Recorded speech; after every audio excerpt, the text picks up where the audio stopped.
Kawan-kawan yang dikasihi Tuhan, apakah orang Kristen mengenal nasionalisme? Apakah ada paham kebangsaan bagi orang Kristen? Jika ya, bagaimana seharusnya orang Kristen menyikapinya? Apakah hubungan nasionalisme dengan panggilan Kristen, baik mandat budaya maupun amanat pemuritan? Hari ini bertepatan dengan peringatan hari lahir Bung Karno. 123 tahun Bung Karno menggali Pancasila dan proklamator kemerdekaan bangsa Indonesia itu. Marilah kita memikirkan hal ini. Sehubungan dengan itu, baiklah kita mengingat pesan Nabi Yeremia kepada orang-orang Yehuda yang tinggal di Babel. Usahakanlah kesejahteraan kota kemana kamu aku buang, dan berdoalah untuk kota itu kepada Tuhan, sebab kesejahteraannya adalah kesejahteraanmu. Yeremia 29 ayat 7. Babel adalah negeri pembuangan bagi orang-orang Yehuda. Tetapi toh Nabi Yeremia berpesan supaya orang-orang Yehuda mengusahakan kesejahteraan Babel dan mendoakannya kepada Tuhan. Sebab kesejahteraan Babel berarti kesejahteraan mereka juga. Saudara, Indonesia bukanlah negeri pembuangan bagi kita, orang Kristen Indonesia. Indonesia adalah negeri kita, tanah air kita. Sudah sewajarnya kita mengusahakan kesejahteraan Indonesia dan mendoakannya dengan penuh bakti dan cinta, sebagaimana kita katakan saat menyanyikan lagu kebangsaan Indonesia Raya. Di sanalah aku berdiri, jadi pandu ibuku. Merenungkan Mazmur 122 ayat 6 sampai dengan 9. Kita diajak untuk mendoakan kesejahteraan Indonesia.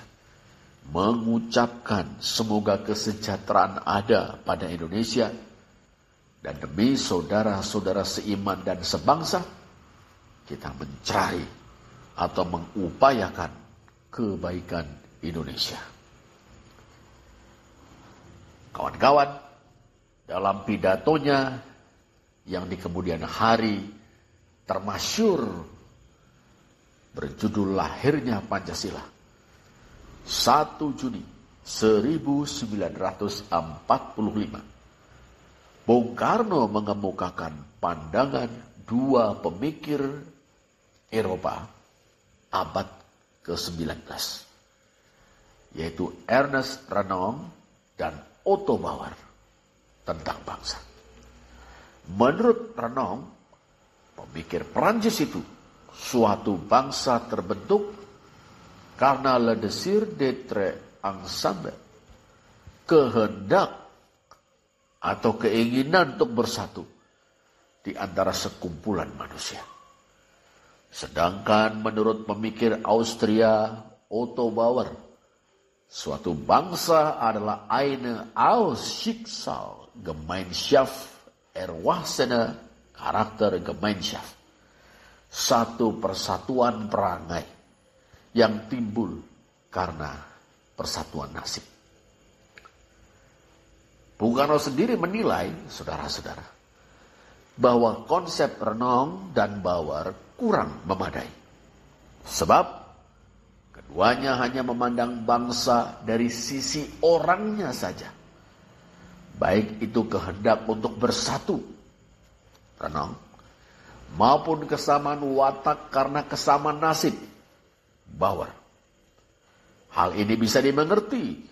Demikian kata Bung Karno, Karena pada masa Renong dan Bauer mencetuskan konsepsi mereka tentang bangsa, mereka belum mengenal ilmu pengetahuan yang bernama geopolitik.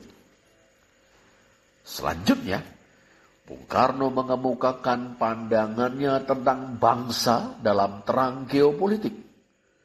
Bangsa, menurut Bung Karno, menyangkut persatuan antara orang dan tempat. Bila diterapkan kepada bangsa Indonesia, itu berarti seluruh manusia yang terikat dengan tanah air Indonesia. Manakah yang dimaksud dengan tanah air Indonesia? Kata Bung Karno, menurut geopolitik, Indonesialah tanah air kita. Indonesia yang bulat, bukan Jawa saja, bukan Sumatera saja, atau Borneo saja, atau Celebes saja, atau Ambon saja, atau Maluku saja. Tetapi segenap kepulauan yang ditunjuk oleh Allah Subhanahu wa Ta'ala menjadi suatu kesatuan antara dua benua dan dua samudra. Itulah tanah air kita. Karena itu, sambung Bung Karno, bangsa Indonesia bukanlah sekedar satu golongan orang yang hidup dengan ledesir ensemble di atas daerah yang kecil seperti Minangkabau atau Madura atau Jogja atau Sunda atau Bugis. Melainkan bangsa Indonesia adalah seluruh manusia yang menurut geopolitik yang telah ditentukan oleh Allah Subhanahu wa Ta'ala tinggal di kesatuannya pulau-pulau Indonesia dari ujung utara Sumatera sampai Irian. Seluruhnya. Karena antara manusia 70 miliar ini sudah ada ledesir dan ensemble. Sudah jadi karakter Gemeinschaft, nasi Indonesia, bangsa Indonesia, umat Indonesia yang jumlah orangnya adalah 70 miliar. Tetapi 70 miliar yang telah menjadi satu, sekali lagi satu. Demikian Bung Karno. Kawan-kawan yang dikasihi Tuhan, bila kita mendengarkan kesaksian Alkitab, kita menemukan konsep tentang bangsa yang berbeda sekaligus sinambung dalam Perjanjian Lama dan Perjanjian Baru. Bangsa menurut Perjanjian Lama berbeda dengan bangsa menurut Perjanjian Baru. Secara sepintas, bangsa dalam Perjanjian Lama, yakni Israel, lebih sempit daripada bangsa, yakni gereja dalam Perjanjian Baru. Israel terutama terdiri dari suku-suku yang berasal dari leluhur yang sama, Abraham, Ishak, dan Yakub. Sedangkan gereja terdiri dari para pengikut Yesus Kristus, pertama-tama orang Yahudi, tetapi juga orang Yunani atau bangsa-bangsa lain.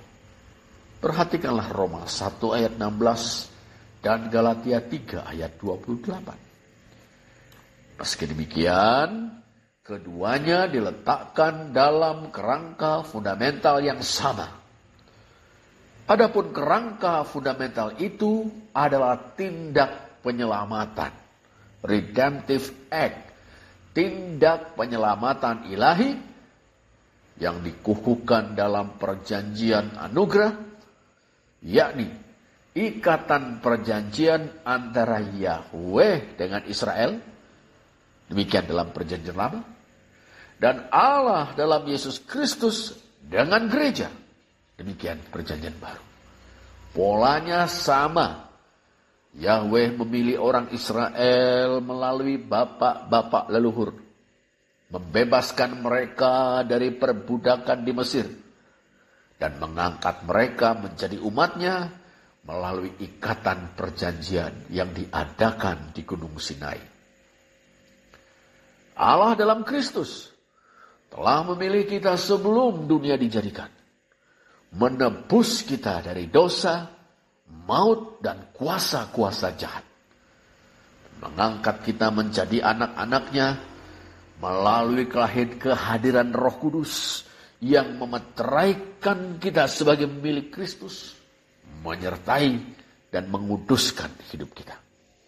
Pendeknya saudara, pemilihan kasih karunia, pembebasan atau penebusan, dan persekutuan antara Allah dan manusia. Sekali lagi, polanya sama. Dalam perjanjian lama, bangsa Israel adalah kaum pilihan Allah.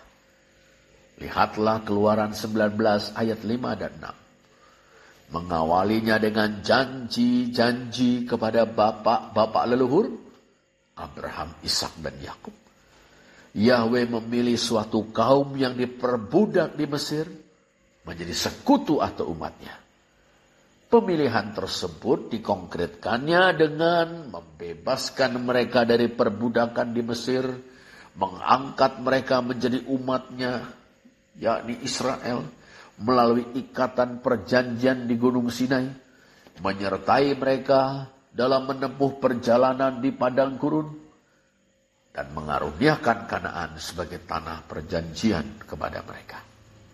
Dari sini jelas, konsep bangsa bagi Israel kena mengena dengan sejarah janji, kesamaan nasib, dan pengalaman bersama akan tindakan Yahweh yang menyelamatkan. Pengertian geopolitik, yakni kesatuan antara umat Yahweh dengan tanah perjanjian, harus dilihat dalam konteks ini. Dalam perjanjian baru, saudara, gereja pun merupakan kaum pilihan Allah. Bacalah 1 Petrus 2 ayat 9 dan 10. Gereja bukan pengganti Israel sebagai umat Allah, tetapi justru merupakan kelanjutan sekaligus pemenuhan Israel yang seluas-luasnya. Hal ini sepenuhnya bertumpu pada sosok Yesus Kristus. Perjanjian baru memandang Yesus Kristus melalui sengsara, wafat, dan kebangkitannya sebagai puncak pemenuhan sejarah janji dan karya penyelamatan ilahi. Yesus Kristus merepresentasikan Israel yang baru, bahkan umat manusia yang baru. Setiap orang yang percaya kepadanya beroleh pengampunan dosa dan kehidupan yang baru, serta menjadi warga kerajaan Allah. Orang-orang yang percaya kepada Yesus Kristus adalah orang-orang yang telah ditebusnya, dilahirbarukan oleh Roh-Nya, dan dipersatukan dengan Dia. Dalam persatuan dengan Yesus Kristus itu, mereka adalah Israel yang baru, sekaligus umat manusia yang baru. Dalam hal ini jelas, kebangsaan gereja kena mengena dengan sejarah janji, kesamaan nasib, dan pengalaman bersama akan karya ilahi yang menyelamatkan dalam Yesus Kristus. Akan tetapi, nasionalitas atau kebangsaan gereja tidak berwatak atau tidak bernatur geopolitik. Sebab gereja adalah meliputi segenap orang percaya dari segala abad dan tempat. Dengan kata lain, kebangsaan gereja bersifat internasionalistis. Sekarang mengenai Kristen Indonesia. Kawan-kawan yang dikasihi Tuhan, menurut kesatuan geopolitik, kita adalah bangsa Indonesia. Kebangsaan kita adalah Indonesia. Tapi menurut Redemptive Act, karya penebusan ilahi dalam Kristus, kebangsaan kita adalah kerajaan Allah. Karena kerajaan Allah yang tanda-tanda kehadirannya dinyatakan oleh gereja bersifat internasionalistis, maka kebangsaan kita bercorak internasionalistis. Dalam pengakuan iman rasuli, kita menyebutnya gereja yang am. Istilah am atau Katolik merujuk pada semua pengikut Kristus dari segala bangsa, dari segala abad dan tempat, atau semua orang yang telah dipilih dalam Kristus oleh Allah Bapa, ditebus oleh Yesus Kristus melalui kematiannya di kayu salib, dan dikuduskan oleh Roh Kudus. Sekarang pertanyaannya, apakah hubungan antara kebangsaan Indonesia dengan kebangsaan gereja atau kerajaan Allah? Lantas dalam konteks hubungan tersebut, di manakah letak tanggung jawab atau panggilan dan perutusan kita? Kawan-kawan yang dikasihi Tuhan, secara teologis kita tahu bahwa meski kita bukan dari dunia, kita ada di dalam dunia. Perhatikanlah Yohanes 17 ayat 14 sampai dengan 16. Kewargaan kita di sorga. Begitu kata Filipi 3 ayat 20. Tapi juga sekaligus di dunia. Tentu saja di dalam dunia atau kewargaan dunia sama sekali bukan kebetulan.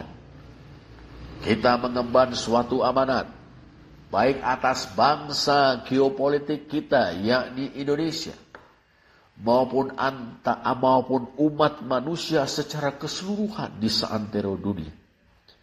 Amanat ini adalah amanat junjungan kita, Yesus Kristus, Yesus Mesias, Tuhan kita, yang kepadanya telah diberikan mandat atau kuasa atau otoritas, exousia dalam bahasa Yunaninya, oleh Allah Sang Bapa atas surga dan dunia.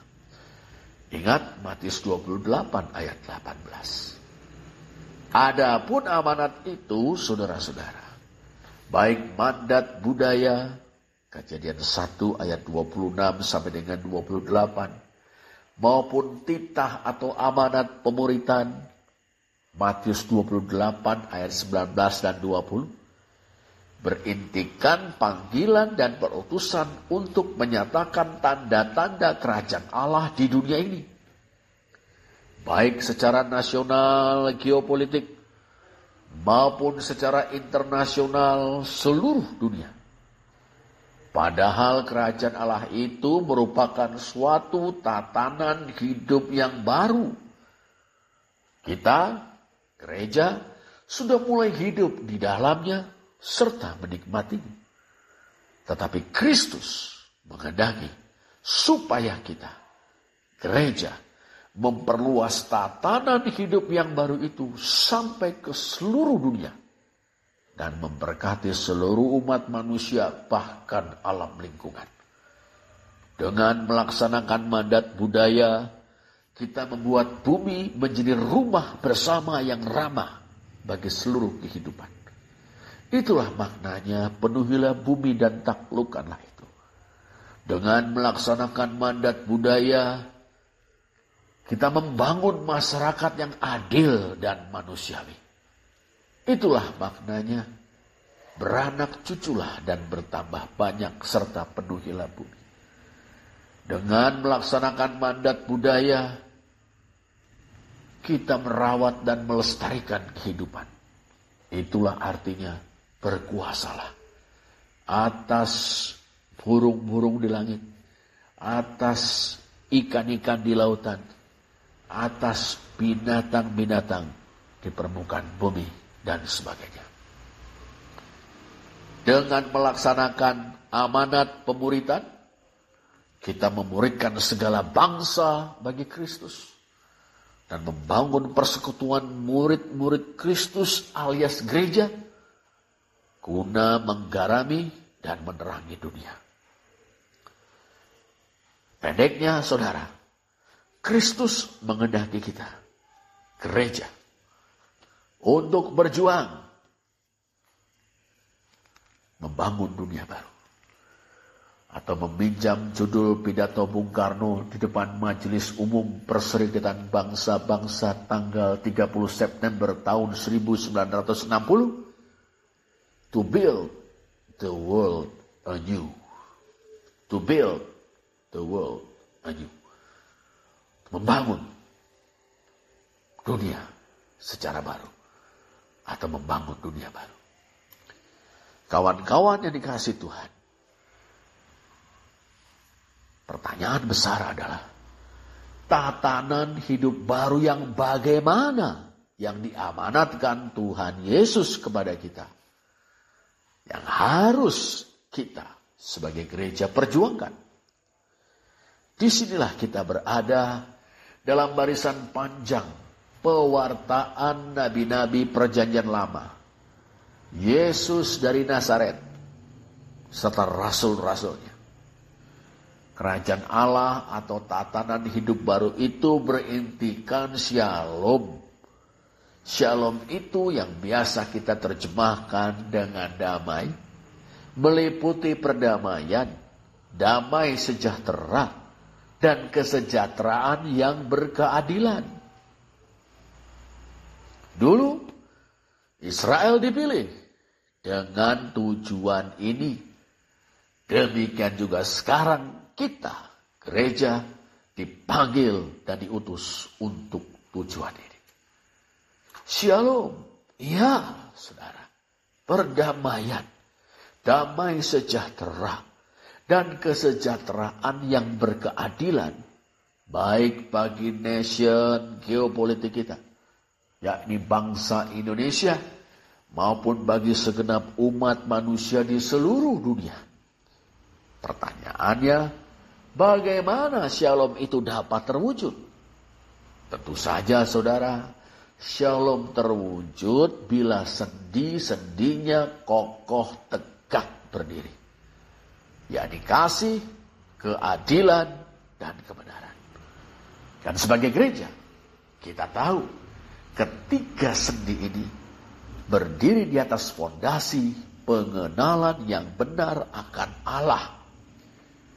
Dengan perkataan lain, spiritualitas atau religiositas kita, yakni pengenalan yang benar akan Allah yang hidup dan benar itu, mewujudkan diri atau mengekspresikan diri dalam perjuangan yang kudus, yakni dengan penuh kasih kepada sesama, khususnya solidaritas dengan kaum yang terhisap, tertindas, dan terpinggirkan. Kita berjuang menegakkan keadilan dan kebenaran. Kawan-kawan yang dikasihi Tuhan, Kristen Indonesia mencintai bangsa geopolitiknya, Indonesia.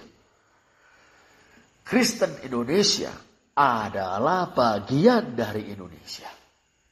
Kita adalah Indonesian Christians, bukan semata-mata Christians in Indonesia. Karena itu kita tidak rela bangsa kita menjadi bangsa kulit, yakni massa pekerja, rakyat pekerja yang dihisap oleh kelas borjuis, baik borjuis lokal maupun borjuis transnasional. Nasionalisme Kristen Indonesia hendaknya kiri. Loh, hati-hati dengan istilah ini. Kiri bukan dalam arti komunis. Karena kaum kiri bukan hanya komunis. Kiri berarti berkomitmen pada peri kemanusiaan. Kiri berarti berkomitmen pada kemajuan umat manusia. Seorang nasionalis kiri berpihak kepada rakyat yang terhisap, tertindas, dan terpinggirkan. Serta menghendaki bangsa kita menjadi bangsa yang benar-benar merdeka dan berdaulat, serta hidup dalam kesejahteraan yang berkeadilan. Atau dalam perkataan dalam Mukadimah Undang-Undang Dasar 45 atau sila kelima daripada Pancasila, keadilan sosial bagi seluruh rakyat Indonesia. Tapi patut diingat, perlu diingat, penting sekali diingat, kawan-kawan. Nasionalisme kita sama sekali bukan nasionalisme jinggu. Nasionalisme yang mencari kejayaan, keunggulan, kehebatan, supremasi bangsa kita sendiri.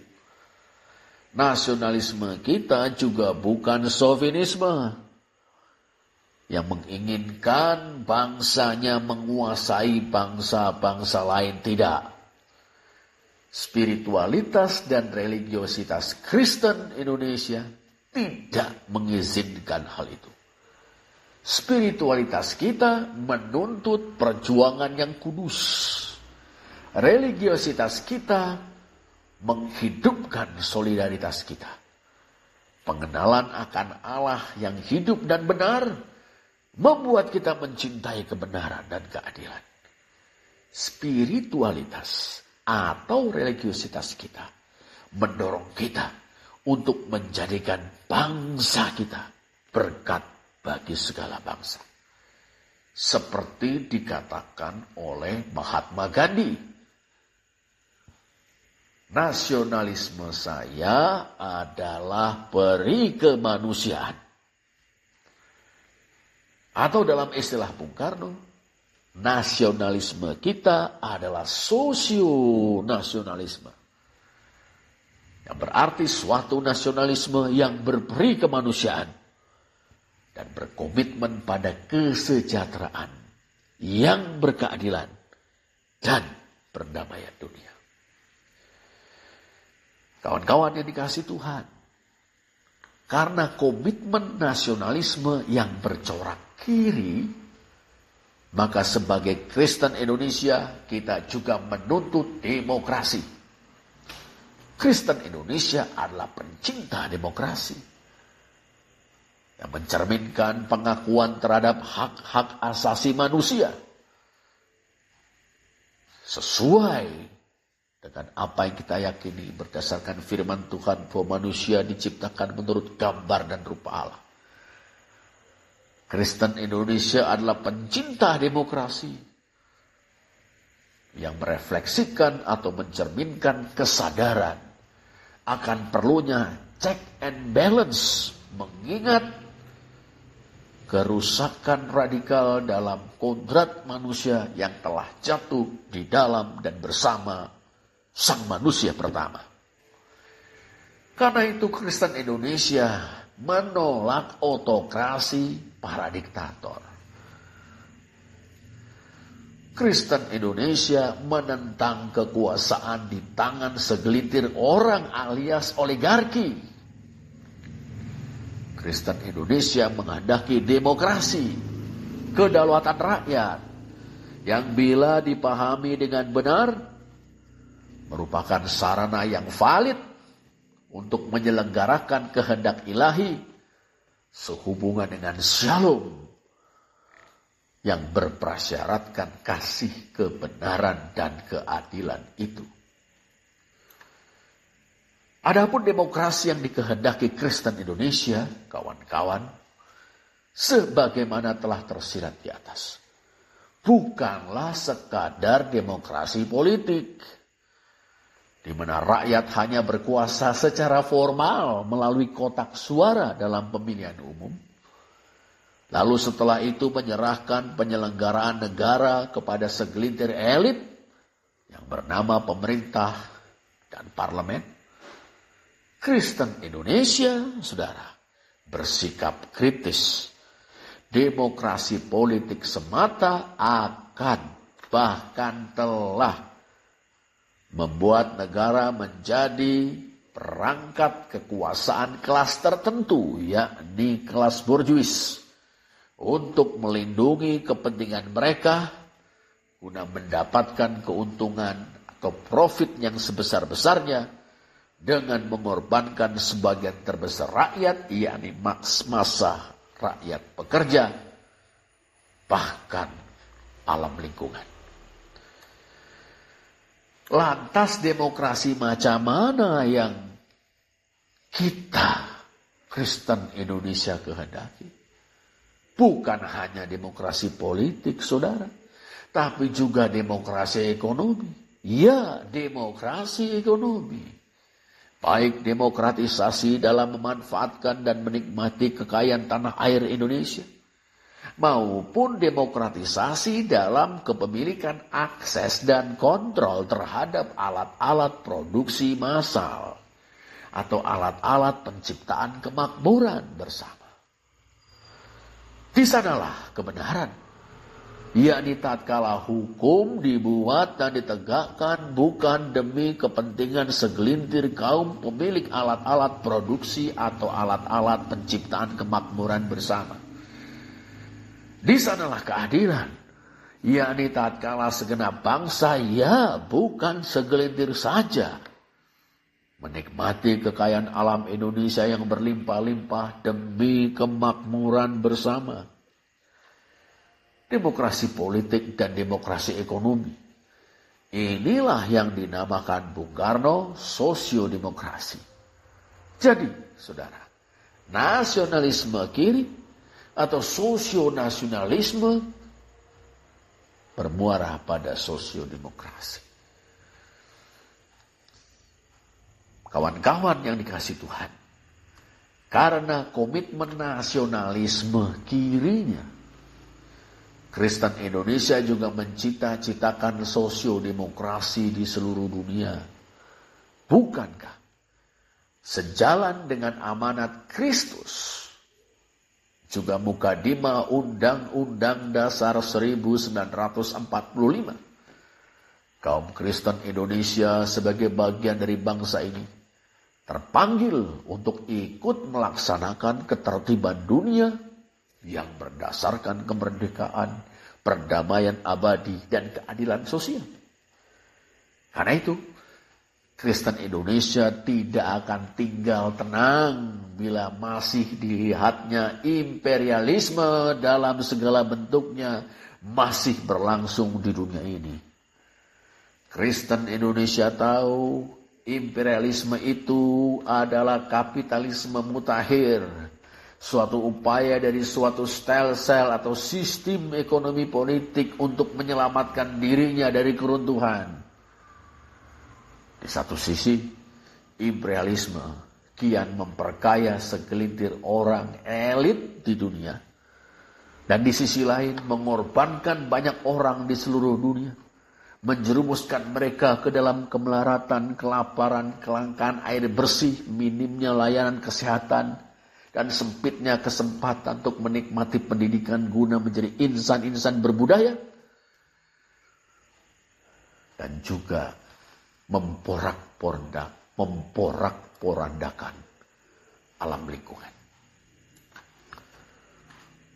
Kawan-kawan yang dikasihi Tuhan, dalam penolakan terhadap imperialisme dan dalam dukungan sepenuh hati terhadap sosiodemokrasi, Kristen Indonesia mendukung bahkan memelopori upaya-upaya di seluruh dunia untuk kemenangan demokrasi kembar, demokrasi sejati, yakni duit tunggal, demokrasi politik, dan demokrasi ekonomi. Pada simpul ini, Kristen Indonesia menggabungkan dirinya dengan gerakan-gerakan progresif, bahkan revolusioner, yang menghendaki suatu dunia yang lebih baik. Sebuah dunia tanpa eksploitasi de long par long.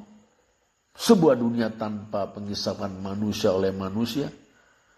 Sebuah dunia tanpa eksploitasi de nation par nation. Suatu dunia tanpa penghisapan bangsa oleh bangsa. Kawan-kawan yang dikasihi Tuhan, komitmen dasariah Kristen Indonesia adalah amanat junjungannya Tuhan Yesus Kristus. Komitmen ini adalah komitmen kerajaan Allah. Komitmen ini berkonteks nasional dan internasional. Komitmen ini bersemi dalam spiritualitas atau religiositas, yakni pengenalan akan Allah yang hidup dan benar. Allah dalam Yesus Kristus, Bapa dan Anak dan Roh Kudus, ketiganya yang esa, Allah yang esa. Komitmen ini membentuk perjuangan yang kudus.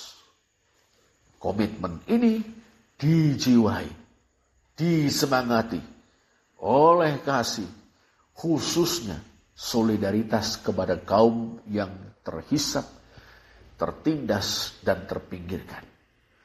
Komitmen ini diterjemahkan dalam perjuangan menegakkan keadilan dan kebenaran, baik bagi tanah air dan bangsa Indonesia, maupun bagi dunia dan seluruh umat manusia.